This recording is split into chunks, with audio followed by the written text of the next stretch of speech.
Ichkarida aylanuvchi vint xom ashyoni oldinga surib, uni siqadi va aralashtiradi. Shu jarayonda ekstruder ichidagi harorat 120-150 gradusgacha ko'tariladi. Bosim esa 20-40 bar atrofida bo'ladi. Bu sharoitda makkajo'xori tarkibidagi kraxmal pishib, massa yumshoq va bir xil holatga keladi. Ekstruder oxirida qolip joylashgan bo'lib, u mahsulotga kerakli shakl beradi. Massa qolipdan chiqqan zahoti bosim keskin tushadi va ichidagi namlik bug'ga aylanib, mahsulot kengayadi.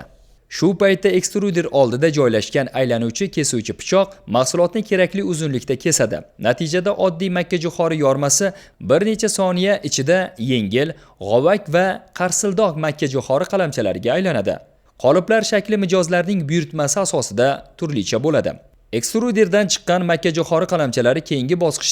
Bu bosqichda qalamchalar yuzasiga oz miqdorda o'simlik yog'i sepilib, so'ngra turli xil ta'm beruvchi aralashmalar qo'shiladi. Masalan, shirin turdagi mahsulotlar uchun shakar kukuni ishlatiladi.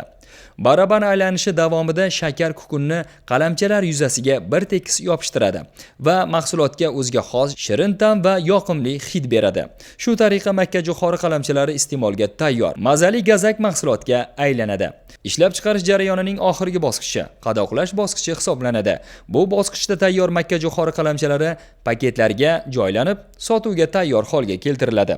Uskuna 4 boshli kombinatsion elektron tarozi bilan jihozlangan. Mahsulot bir vaqtning o'zida 4 kanalda tortiladi va tizim avtomatik ravishda eng optimal vazn kombinatsiyasini tanlaydi. Natijada og'irlik xatoligi minimal darajaga tushadi.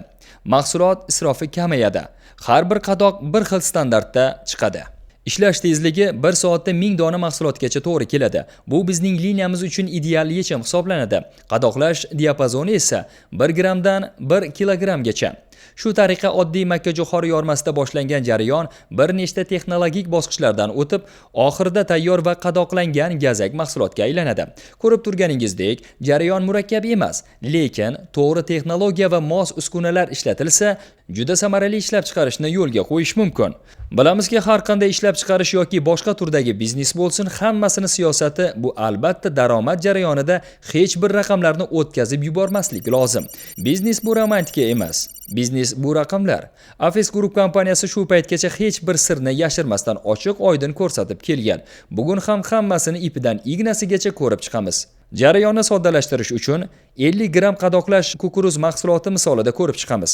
Dastlab kerakli xom ashyolar xarajatlarini aniqlab olib, mahsulotni tan narxini chiqarib olamiz. Buning uchun 100 kg mahsulot ingredientlari uchun xarajatlarini hisoblab, keyin undan nechta mahsulot chiqishini hisoblab olamiz.